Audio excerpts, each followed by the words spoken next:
Fruits are often seen as naturally healthy foods. And for people with diabetes, they are often considered a safe choice. After all, they come from nature. But what almost no one talks about is that not all fruits sold in supermarkets are the same. And depending on where you buy them, they may contain more concentrated sugar, less fiber, less freshness, and even treatments that alter the impact of sugar on the bloodstream. If you have diabetes, the problem isn't eating fruit, it's where do you buy and how are these fruits produced, stored, and distributed. In today's video, I'm going to show you 5 supermarkets where diabetics should avoid buying fruit and explain exactly why. And in the end, I'll show you 2 better alternatives where fruits are usually more suitable for those who need to control their glucose levels. 1. Walmart. If you regularly buy fruit at Walmart, you're not alone. It's inexpensive, convenient, and available in virtually every city in the United States. But if you have diabetes, it's important. Pay attention to how these fruits get to the shelf.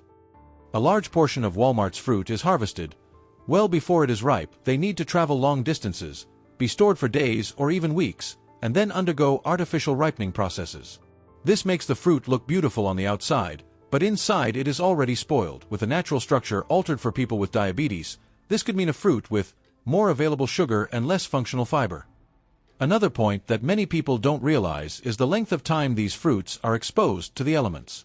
Sometimes, you buy fruit that is already at its peak of ripeness or even past that point. Overripe fruits tend to cause faster increases in blood sugar, even when consumed in small quantities. In addition, Walmart works with volume and price, not with daily freshness. This doesn't mean all fruits are bad, but it does mean you need to be much more careful in your choices. For diabetics, this constant risk makes Walmart not the best option for buying fruit regularly. Therefore, the problem isn't buying fruit at Walmart once in a while. The problem is, turn this habit into a daily routine believing that all the fruits there will have the same impact on your body. For those living with diabetes, small details like this make a difference in managing their daily lives. 2. Costco. Now, let's talk about Costco. Many people love buying fruit there, and it makes sense. It's beautiful, looks fresh, and the price per quantity is usually good. But if you have diabetes, there's an important detail here that almost no one considers. At Costco, fruits are sold in large packages, and that completely changes how they are consumed. When you buy a lot of fruit at once, 2 things usually happen. Either you eat more than you should, or you end up eating fruit increasingly mature throughout the week. For diabetics, this second point is especially problematic. Overripe fruits have more readily available sugar and less natural resistance of the fibers. In practice, this means that the same fruit that seemed harmless at the beginning of the week may cause glucose spikes a few days later, without you changing the quantity. Another point is that Costco works with mass turnover. Fruits are stored for longer periods before reaching the store, and then remain in your home for several more days. For people with diabetes, this long storage chain increases the chance of consuming fruit that is past its prime. Furthermore, the size of the packaging creates a behavioral trap. Even careful people end up thinking, I need to consume this before it spoils. This leads to larger portions or more frequent consumption than planned. For diabetics, this type of silent pressure can hinder blood sugar control. Therefore, Costco isn't necessarily a forbidden place. The problem is that it does not favor control. This is especially true when it comes to fruit. For people with diabetes, buying fruit in large quantities is rarely the best strategy. 3. Target. Target is a place where many people end up buying fruit almost without realizing it. You go there to buy something else, pass by the food section and think, I'll grab some fruit too. For those with diabetes, this habit deserves attention. Target is not a supermarket focused on freshness. It prioritizes convenience, appearance, and standardization. Fruits are often chosen for their longer shelf life and attractive appearance, not necessarily for offering the best balance of fiber and sugar. For diabetics, this makes a difference, even if it's not visible to the naked eye. Another point is that many of Target's fruits already arrive very ripe, or they ripen too quickly at home. And since you don't usually go to Target every day, you end up consuming these fruits when they're past their prime. Fruits at this stage tend to have greater glycemic impact even when the portion seems small. In addition, Target usually sells a lot of fruit pre-packaged. This deprives the consumer of the chance to choose each piece individually. For those with diabetes, Being able to choose less ripe, firmer, and fresher fruits is a significant advantage, and that simply doesn't happen there. So, just like in previous cases, Target isn't the villain. The problem is using this type of store as the primary source of fruit. For diabetics, the lack of control over freshness and ripeness transforms a seemingly practical choice into a silent risk for glucose control. 4. Dollar stores, Dollar Tree, Family Dollar, and similar. When talking about discount stores, like Dollar Tree or Family Dollar, it's important to be very honest. These stores weren't designed to sell quality fruit. And if you have diabetes, this deserves extra attention. The fruits sold in these stores are usually there because they've already passed the best point of sale. In other markets, these are often very ripe fruits, close to spoiling, or fruits that have been stored for too long. For diabetics, fruits in this state often have more concentrated sugar and less functional fiber, which can raise glucose levels more quickly. Another important detail is that these stores do not have constant rotation of fresh fruit. The stock can sit idle for days, sometimes weeks, before being sold. This further increases the chance that you will consume fruit that is past its ideal point for glycemic control. Furthermore, in these stores, consumers almost never have a choice. The fruits come pre-packaged, mixed, or in conditions that don't allow for selecting the best ones. For people with diabetes, losing this control is a real problem, because small differences in ripeness make a difference in the impact of the food. Therefore, even if the price seems advantageous, the cost for those who need to control their blood sugar can be high. For diabetics, regularly buying fruit at discount stores is one of the least favorable choices, precisely because it combines low freshness, limited choice, and high risk of glycemic impact. 5. Supermarkets with pre-cut fruit. Pre-cut fruits seem like a perfect solution. They come washed, cut, and ready to eat. For many people, especially those who want convenience, this seems like a smart choice. But if you have diabetes, these fruits deserve a special warning. When the fruit is cut, it begins to undergo a rapid process of oxidation. This means that the fruit's natural structure changes, some of the fiber is lost, and the sugars become more readily available to the body. In practice, the same fruit that would have a moderate impact whole can cause a faster increase in blood sugar when it is pre-cut. Another important point is that, most of the time, pre-cut fruits are made from very ripe fruit. This happens because ripe fruits are sweeter, softer, and easier to cut.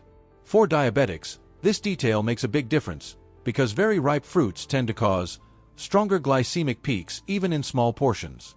Furthermore, these packages are often refrigerated for hours, sometimes days, before being purchased. Even with refrigeration, the fruit's natural processing continues.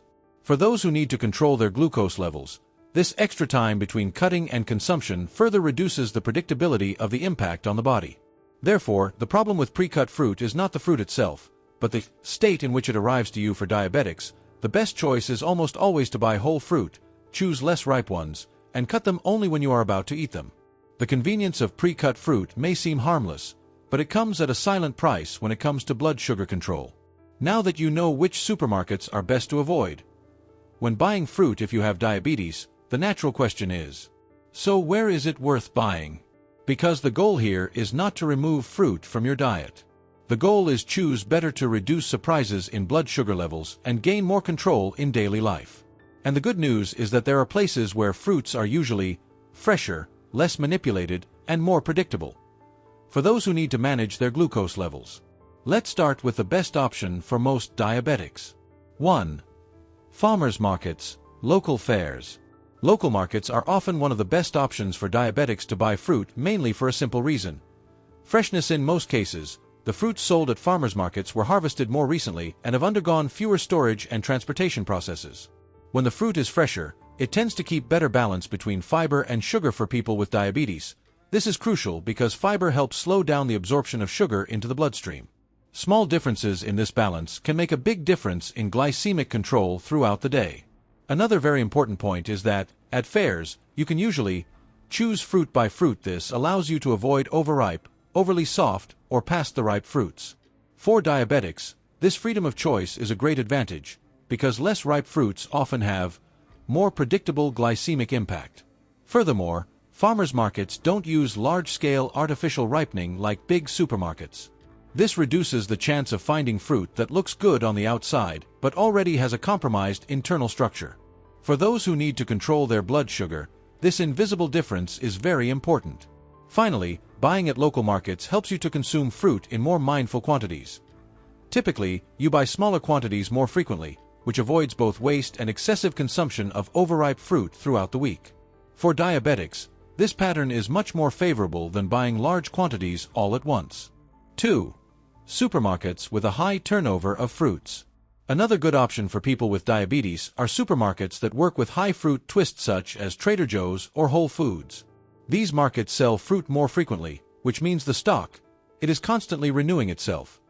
For diabetics, this is very important because it reduces the chance of buying fruit that has been stored for days or weeks. When the turnover is high, the fruits tend to arrive closer to the ideal point of consumption. They don't need to undergo long periods of artificial ripening or spend so much time in cold storage. This helps to better preserve the fruit's natural structure, which can result in more predictable impact on blood sugar.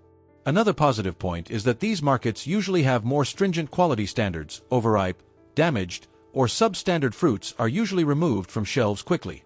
For people with diabetes, this reduces the risk of taking home fruits that already have more concentrated sugar and less efficient fiber. In addition, both Trader Joe's and Whole Foods offer a wider variety of fresh fruits, which makes it easier to vary consumption and avoid overindulging in a single, sweeter fruit. This variety helps diabetics put together more balanced meals, without always relying on the same options. Finally, these supermarkets allow for more frequent and convenient shopping, smaller quantities. This helps to control portion sizes and avoids the forced consumption of overly ripe fruit throughout the week. For those living with diabetes, this purchasing pattern is much more favorable than large, sporadic purchases. So, as you've seen, the problem for those with diabetes, it's not the fruit itself. The problem is where do you buy, the state in which this fruit arrives to you, and how often has she gone past the ideal point before being consumed. Supermarkets that handle large volumes of fruit, long storage periods, and overripe or pre-cut fruits end up creating a silent risk for blood sugar control. Often, the fruit may seem healthy, but its impact on the body is quite different from what is expected. On the other hand, when you choose to buy fresher fruits, with less storage time and more control over ripening, such as at local farmers markets or markets with high turnover, blood sugar levels tend to behave more smoothly, more predictable, and easier to control. If this type of alert helps you, leave a like and subscribe to the channel. Here, the goal is not to create fear, but to help you make smarter choices at the supermarket every day. In the next video, I'll show you another common food that many diabetics consume thinking it's safe, but which may be hindering glucose control without you realizing it. Until the next video.